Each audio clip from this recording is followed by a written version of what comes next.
Hey guys, what is up? SuperKmanrocks here, and I'm here for my MSI lower bracket finals overview and analysis. This is the second to last series of the entirety of the midseason invitational here in 2023, and I'm incredibly excited to get into it. We've got, arguably the three best teams in the world left in this tournament, so it's only bangers from here. One team that's maybe a little bit surprising, not crazy surprising, and another team that I think a lot of people expected to be here going head-to-head here today. Obviously, it's always great to get a matchup between the LCK and the LPL, but I want to know what you guys thought down in the comments section below. What did you expect to happen in today's series? Of course, if you want to know what my thoughts were going into today, you can check out all the videos that are listed up in the iCard right now. There's going to be the full MSI playlist up there, alongside my main stage bracket preview and my primer from the beginning of the entire tournament, where I go in-depth on a lot of these teams' playstyles. We'll, of course, preview this matchup in particular at the beginning of the episode, but I want to know what you guys' thoughts were, so let me know what they were down in the comment section below. But without further ado, let's go ahead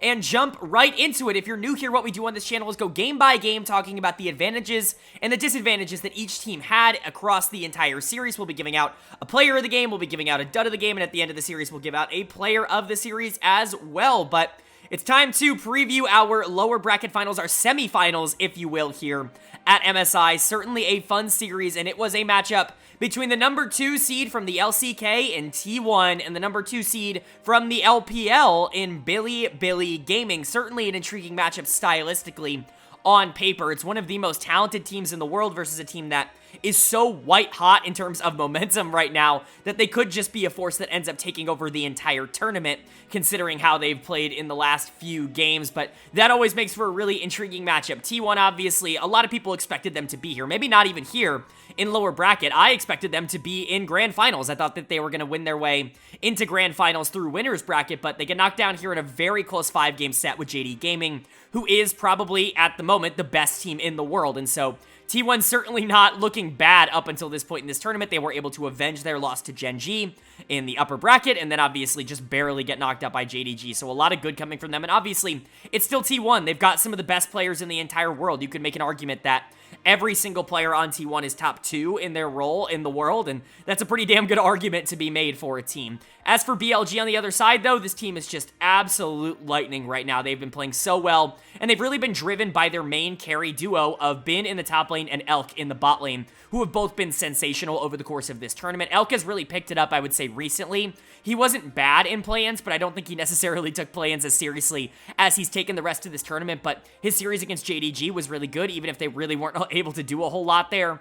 And then everything against G2, and then, of course, yesterday against Gen.G as well has also been fantastic. He has really shown that, my prediction of him being one of the best AD carries in the world at the beginning of the year is, a pretty good one. It's definitely holding up, and Bin obviously has a really strong argument right now to be the best top laner in the world as well. Not that Jun, Yagao, and On are weak links by any means. Both of these teams are strong, and especially with BLG's, I guess you could say, momentum right now, neither team is going to be in a bad position here. Of course, I still have to predict T1. They are the better team after all, and as good as I think BLG is, I think, playstyle-wise, they've expanded a lot of what they wanted to do. In the LPL, they were very much an early game team that wanted to generate leads and try to snowball out of control, but here at MSI, they've definitely been much more of a well-rounded team. Their team fighting against Gen.G in particular was pretty fantastic, but T1 just handles every phase of the game at such a high level that it's very difficult for me to predict a different team. My prediction in yesterday's video still stands. I pick T1 3-2. I picked T1 in 5 games, but my spread was T1 3-2, T1 3-1, and I'm going to stick to that in this one. But let me know what you guys think down below. Obviously you already know if you're watching this video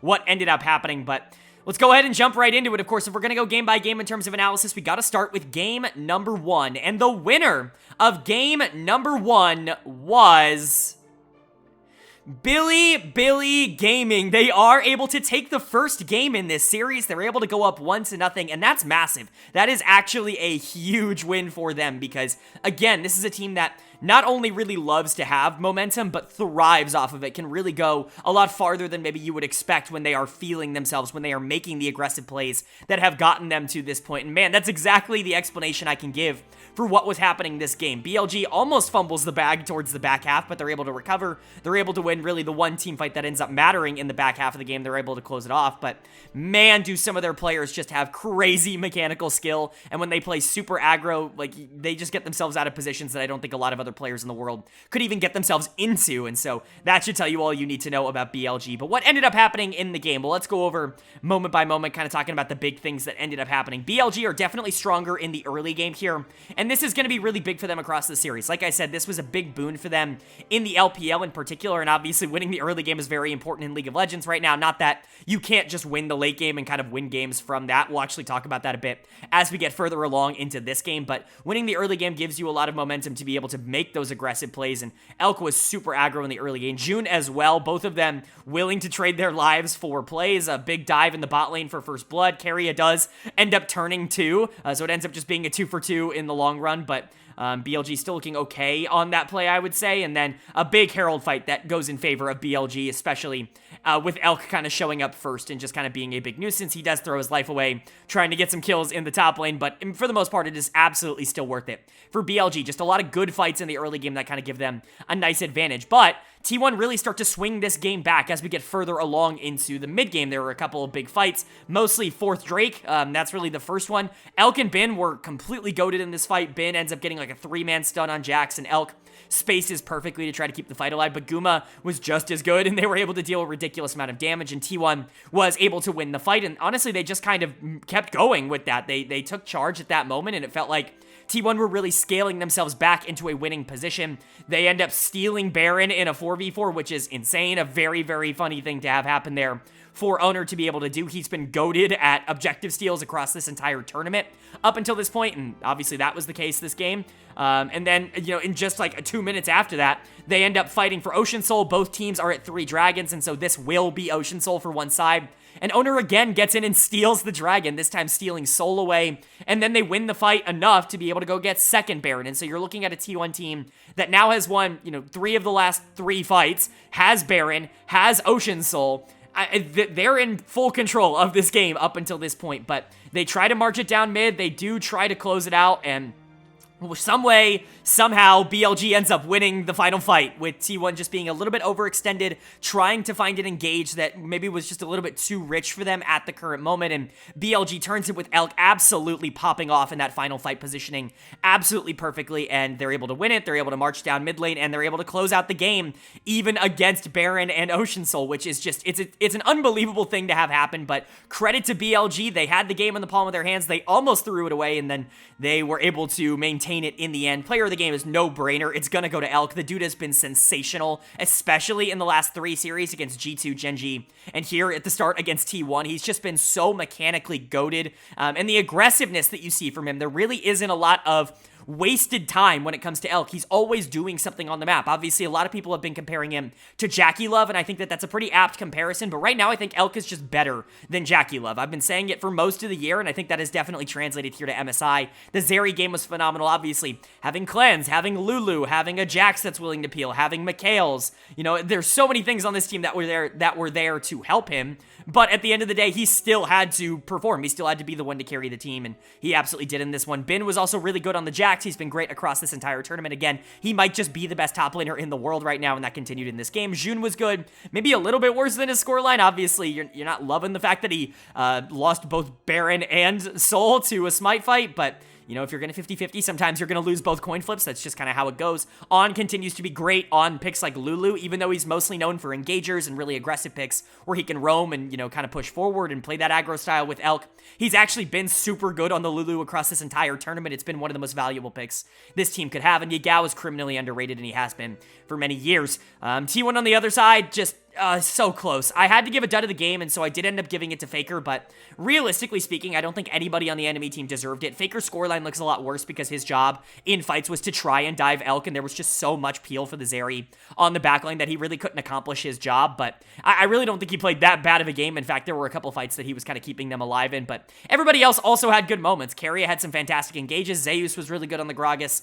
Owner stole, Baron and Dragon, and that was massive for their ability to stay in this game, and then Gumayushi team fought really well, and so it kind of just came down to him being the odd man out in terms of what he actually was able to accomplish, even if it was kind of his role to be set up in a bad position. But the fact that they lost that team fight at the end of the game is going to be mind-melting for them. Obviously, they were in a relatively great position up until that point, and, you know, even watching the tape back, it's really hard to determine why they lost that. They kind of just got outplayed, and that's definitely a little bit unfortunate, but T1 has enough firepower to be able to bounce back, and I'm not going to be super concerned about it.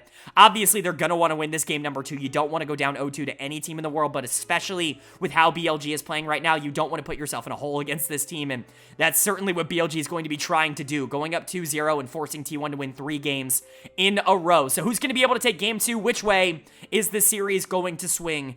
Well, we're going to find out right now, because the winner of game number 2 was Bilibili Gaming. They are able to take game number 2 as well. They're able to go up into this series 2-0 against T1, the team that for most of the year, you know, me and I think a lot of other analysts were calling the best team in the world. For BLG to kind of be handing it to them at the current moment, it's absolutely astounding how far this team has come. Not that they were bad by any means, but regular season Bilibili Gaming, like, cast your mind, if you will, especially if you're a longtime viewer of this channel, or you viewed my LPL Spring Split videos, cast your mind back to February when we were talking about BLG and we're like, yeah, they're good, but they're like the 5th, the 6th best team in the LPL. Yagal's not really meshing. June is not really, you know, making it work. Bin's okay, but he certainly hasn't been like the superstar that he has been in the past. Elkanon were always really good over the course of this year, but this team didn't look like this. And then, you know, playoffs rolled around and something clicked for this team. Once they got hot, once they figured it out,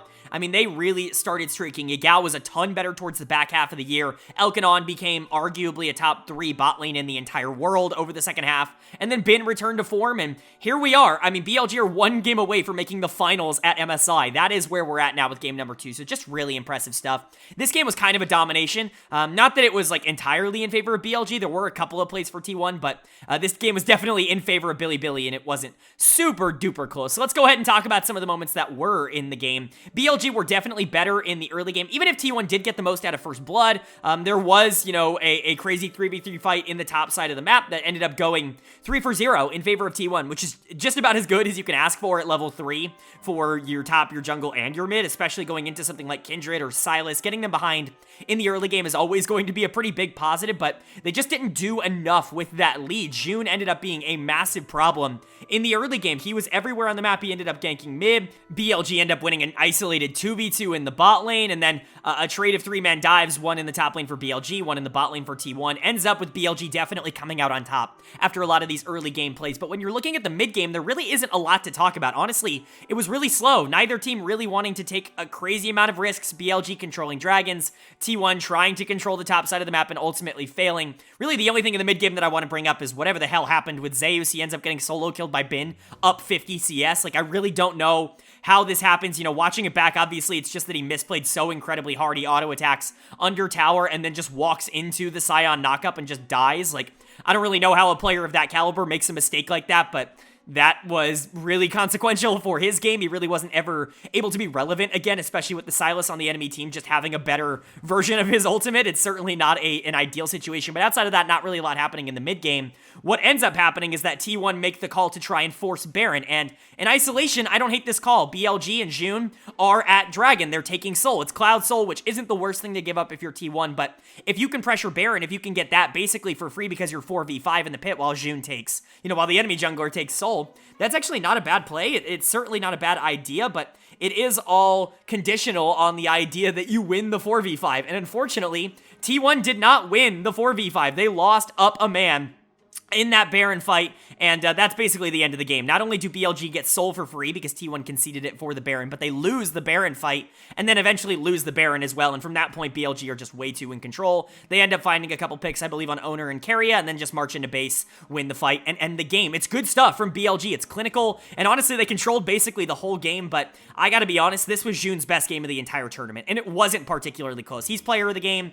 I'm not going to say that he's the weak link of the team, because I don't believe that BLG has a weak link. I don't think you get to be like a top 3 team in the world and have like an actual weak link. Jun has absolutely stepped up over the course of this tournament, but he certainly is the player that I am the least confident in game to game. He's definitely someone who can be a little bit streaky. That was shown off in the LPL, and I don't think he's necessarily had the same kind of like dominating performances that Bin and Elk have had, you know, who are also relatively streaky, or Yagao's consistency that he has shown over the back half of the year, especially in, you know, perpetuating the rest of the team. But this was awesome from Jun. Easily, in my opinion, the best game that he's had at MSI, and maybe the best game that he's had all year long. I mean, his Kindred is obviously well known. Kindred and Italy are 2 champions that you feel like you really have to ban out against Jun as a player, and he definitely made T1 pay. He showed him how to play that champ for sure, so good stuff overall from him. Everybody else was also really good. Bin was down 50 CS, but it was because he was making impacts elsewhere. On is still fantastic on Lulu. Yagao was really, really important on those Kennen ultimates in the back half of fights, and, you know, Elk's positioning is always going to be good, even if he didn't have to be the super crazy aggro hyper carry Elk that we kind of know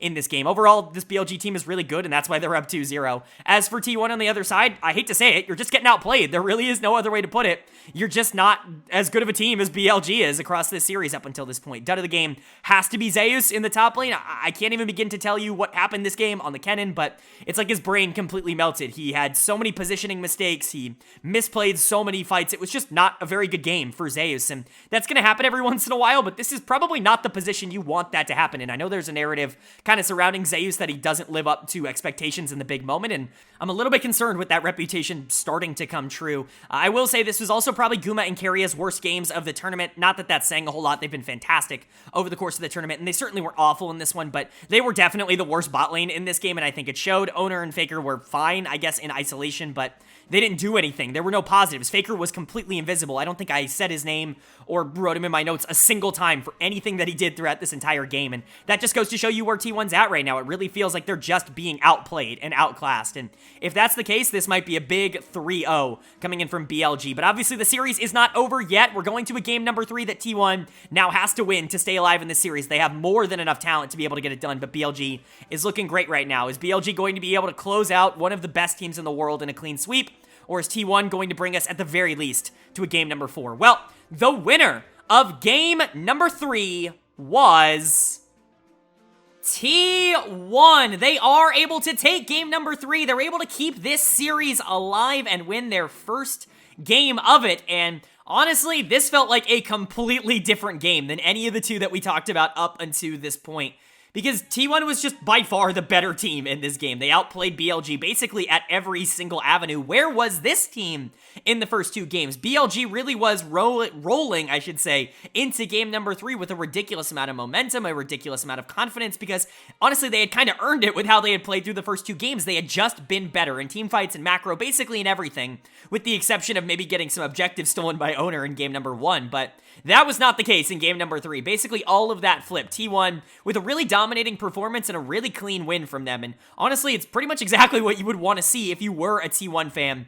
in this instance. The series is far from saved because you're still on the back burner. You still got to win 3 games in a row, but this is a pretty damn good sign if they're going to be able to play like this the rest of the series. So let's go ahead and talk about how we ended up getting there. T1 actually do get the early lead this time, and that's going to be massive, I think, for the series. I think T1 is going to need to start to make some aggressive plays earlier on in games, try to speed up the pace just a little bit, because if BLG are put on the back burner, or on the back foot, I should say, it's going to be a lot easier to deal with them. They're not really a team that adapts super well in the back half of games. They like to play from good situations. Obviously, they're still really good at team fighting, but they're not necessarily, you know, in comparison to maybe some of the better teams in the world, they're not one of the best teams in the world at being able to recover a deficit. And so, you know, if T1 is going to be able to have a good, you know, early game lead like they did in this game, then they're going to be able to get a lot done. They end up winning the 2v2 bot really, really hard. Gumayushi and Keria definitely bounced back from that game 2 that I thought was kind of lackluster, and Owner continues to just be an absolute menace. He ends up just jumping in the pit and stealing the first dragon of the game, which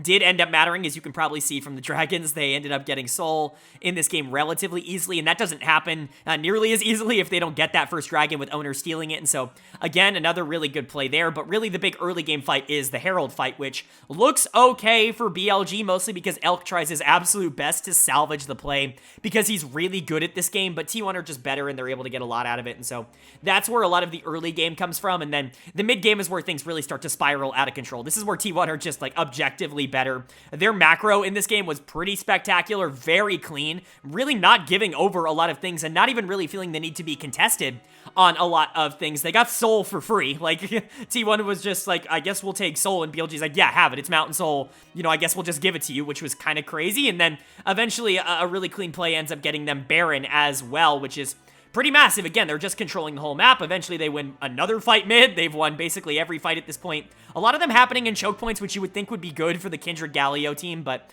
not so much. Eventually, they win a fight mid. They get both Elder and Baron off of that, and then from that point, it's a super easy run into the base and end the game kind of angle from them, but really good game from T1. Honestly, I didn't expect this at all. You know, if I thought that T1 was going to be able to take it, I would have thought it would have been a lot closer than this. I would have thought it would have been a lot more contested than this, but really, this was a demolition. This was moment one. T1 is the better team, and that's definitely an intriguing, you know, situation with how this series has ended up turning out. Player of the game for me is going to go to Owner in the jungle on this Kha'Zix. Obviously, the steals, the objective steals are going to be what's on a lot of people's minds when it comes to Owner, but he's been good outside of that in this series as well. The Kha'Zix does a ridiculous amount of damage in these team fights, and he's just always in the right spot. His macro has actually been pretty fantastic across the entire series. Maybe every play that he's gone for hasn't exactly been great, but he's not really giving over a lot of resources either. I think he's probably been this team's most consistent player across this series up until this point, and he deserves player of the game here in game number 3. I thought Faker's engages on the K'Sante were insane. That champion is ridiculous right now, and he will continue to be ridiculous. Longtime viewers of the channel know how I feel about K'Sante, but Faker played him well. He played him very aggressively, very aggro, was trying to get on the backline. Sometimes was able to be punished for it, sometimes he wasn't, and that's just how K'Sante goes. Zeus was really fun to watch, a good bounce back game for him on the Jax, especially compared to that Kennen. And Kuma and Keria were really good as well. They were involved in a lot of the plays that they ended up making, just everybody kind of being in the right spot. This was more of a team effort than it was one individual player making some crazy outplays. Everybody held their end of the bargain in game number 3 for T1. As for BLG on the other side, I hate this comp. I know the commentators love Kindred Galio. I get it, they do, but Galio sucks. Like, he's not good right now. And it continues to show. He does no damage. He tanks no damage. The taunt is useless. The ultimate's fine. Like, he's just not very good right now. There are champions that do what he does slightly better. If you're going to try to enable, I don't understand not going for something like Nautilus. I just don't.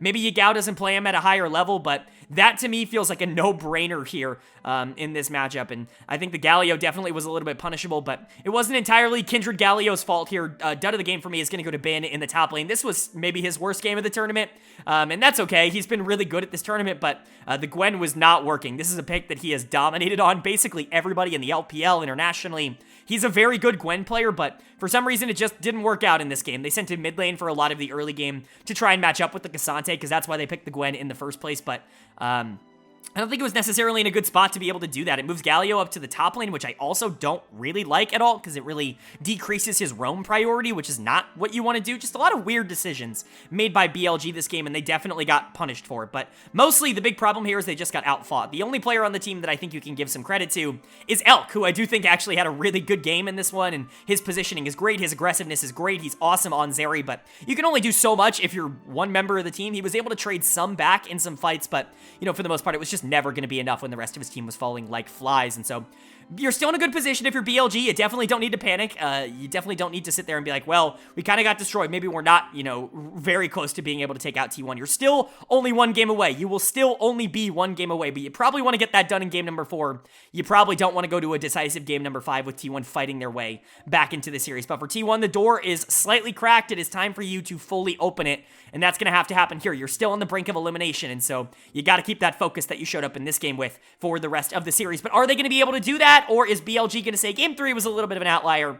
We're going to close it out now. Well, we'll find out, because the winner of game number 4 was Bilibili Gaming. They are able to take game number 4. They're able to close out this series with a 3-1 win, and they're moving on to the finals of the mid-season invitational. An unbelievable run, an unbelievable showing from this team up until this point. It's obviously not even over yet. They've still got one more series, and we'll talk about that a bit at the end of the video, because, obviously that's a matchup we've seen quite a few times, but the success of Bilibili Gaming is so fun to watch. This is a team that has been an absolute blast to see, you know, honestly kind of fail at the beginning of the year and then continue to grow and grow and grow until the point now where you could consider them a top 2 team in the entire world. And that's what BLG is at this point. A really good series, a really good game 4 here from a lot of the pieces, but what's most encouraging to me is the pieces that stepped up here in game number 4 that got them this close win, mind you, against a T1 team that definitely came to play in game 4. A lot of the people that stepped up were your ancillary carries, your not Bin, you know, not Elk, the people that have kind of been the superstars up until this point. Jun and Yagao played out of their minds here in game number 4, and that's the reason that BLG is going to be moving on to the MSI finals. And so let's go ahead and talk about it. I don't want to waste you guys' time, you know, giving you too much preamble. You know the significance of this win, but let's talk about what happened in this game, because man, a lot happened in this game. BLG got a small early game lead, mostly with Jun just being super active on the map. A lot of bot dives and a lot of really clean plays coming out from the Kazakhs, and honestly, this was a pick I was worried wasn't going to be super successful in pro play, not only in my predictions, but even when it was starting to be played, I felt like against good teams, it was just going to be punished a lot more than it was punished in the play-ins, but it's really not something that has come to fruition. It seems Kazakhs is just really good right now because he's doing a ridiculous amount of damage, and honestly, he can get away with so much on the map, and Jun played him at a very high level here in game number 4. He's just been, you know, Kazakhs in general has just been really good across this entire tournament, and that was certainly not different here in game number 4 with the Kazakhs really defining a lot of the early game plays, but I'm not going to talk about the early game a lot because there is a shit ton of stuff that happens in the mid game and beyond, and, you know, I really got to get into the nitty gritty here. Yagao, really, really good in terms of finding picks, finding engages, finding situations to give BLG an advantage across this entire game on the Nautilus. This is what I was asking for in game number 3, was this Nautilus, and man, did he pay it off here in game number 4. That take ended up looking pretty good, I would say, because, I mean, he was awesome basically this entire game. BLG gets Soul basically for free because they just continuously find picks before a lot of these dragon fights, and T1 really can't contest. They certainly can't contest down a member, and so BLG get Infernal Soul basically for free. It's definitely a trend in this series that Soul is kind of given away pretty willy-nilly, and, you know, it didn't really matter all that much across this entire series, but it is, you know, free stats, a lot of good free stats. BLG then try to start the Baron after winning a small fight, even when Elk goes down. However, they don't have their AD carry, so they don't take it all that fast, and T1 sticks around, and T1, quite frankly, almost destroy their entire game for this. It looks like it's going to be a complete wipe for BLG. It's basically a 50-50 smite between the junglers, which Jun is able to win super luckily, and then they are able to get it. They're able to start to get out. It looks like they're gonna all die for it, but Elk respawns just in time to be able to make it back to kind of turn it a little bit in favor of BLG, but this is the kind of play that could have doomed their entire game basically by itself. They're very lucky to have been able to get away with this, but luck has almost nothing to do with the rest of this game.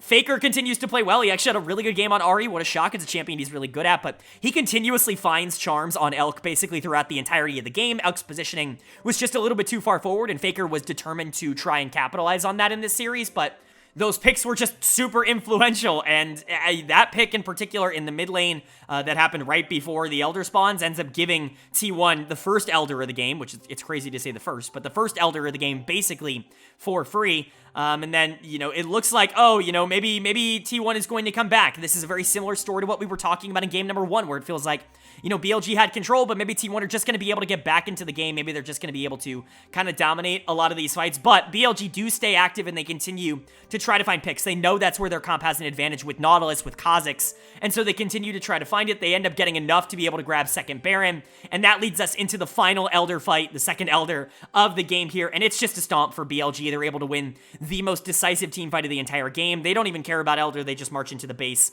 end the game, and end the series, and end T1's run here at MSI, which is massive to say the least. BLG is just awesome to watch. Yagao's gonna get my player of the game here in game number 4. The Nautilus was awesome. He was everywhere on the map, continuously finding picks, continuously setting up the rest of his team to make crazy amounts of plays. He was just really, really fun to watch in this game, and I want to see him on these proactive playmakers. He's really good at Nautilus. His timing in today's game was just so fun. Gumayushi ulted to try and dodge the Nautilus ultimate, and and immediately as he came down, he comes right down into a Nautilus hook. Yagao plays the fight basically perfectly, and if he doesn't do that, maybe Gumayushi doesn't get caught in situations like that. It's just little micro decisions like that that make Yagao so dangerous to deal with. He was awesome this game, and Jun was really good. Honestly, my player of the series is going to go to Jun in the jungle. I thought he was the most important member. Yes, you can talk about the smites not exactly being entirely on point, but his combat in this series was actually pretty fantastic, and honestly, I think he was the most consistent member of BLG across all 4 games. He was great in game 2.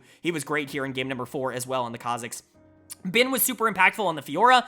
On had some flash ultimates that saved some people's lives at points in this game. And honestly, Elk was your weak link. And that's a pretty damn good weak link because he still did a ridiculous amount of damage in these team fights. BLG is just very complete right now. If you're getting Jun and Yagao stepping up in moments like this with Bin and Elk and On already performing at the level that they're at, like, this is a team that's going to be very difficult to take down. But for T1 on the other side, I mean, a frustrating way to end MSI. 3rd place is not what you were looking for. That's not the expectations that this organization has. They're number 1 or nothing. That is really what I think this team looks at it as, and I think they're going to be disappointed to not even make it to the finals. And, you know, obviously, I'm kind of there with them. Like, I understand the disappointment, but let's go ahead and talk about this game a little bit. Keria was just not perfect in this game. He got caught out a couple of times just being a little bit too far forward without vision. And it's going to happen sometimes on support, but it happened at really inopportune times for T1 in this game. So he's going to get my dud of the game, but Guma was also caught out multiple times.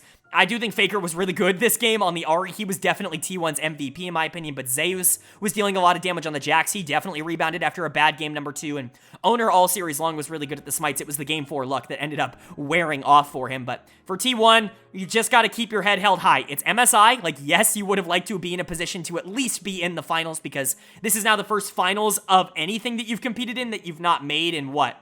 Like a year plus? Like, they made every finals last year, even if they weren't able to win any of them, including the LCK stuff. And so, definitely disappointing to go out here in 3rd place, but you've still got Summer Split ahead of you. Worlds is still coming up. The eye still has to stay on the prize, and T1 is definitely still in the running to be one of the best teams in the world, especially if they can figure out some of the micro errors they were making throughout a lot of this series. But for BLG, you just got to give them a lot of congratulations. They played this series phenomenally, and the better team won today.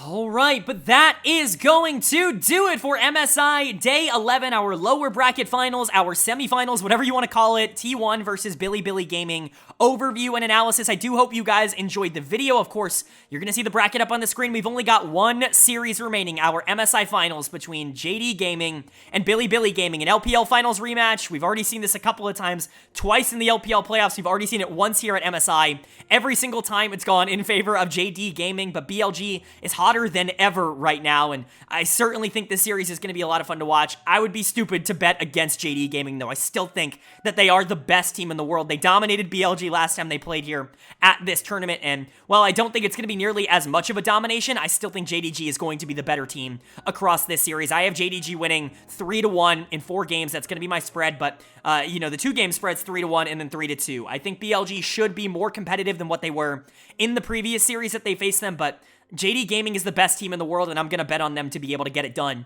in MSI Finals. But I want to hear what you guys think down in the comment section below. Of course, not only on today's series or tomorrow's series, but on the videos as a whole. I love you guys' feedback. Of course, if you enjoyed the video, hit that like button. It really does mean a lot for me. It lets me know you guys are enjoying the content, and obviously helps get this video out to a lot more people as well, so I'm always very appreciative of that. Of course, if you are new here, hit that subscribe button. We've only got one more series of MSI to cover on this channel, but as you all know, I don't only cover the internationals on this channel. I cover all 4 of the major regions in the world every single week. And so with MSI wrapping up, with Summer Split just around the corner, you're going to want to hit that subscribe button so you can be notified when all those videos go live on all of your favorite leagues. But of course, with all that being said, I hope you all are having a great day. I hope you continue to have a great day.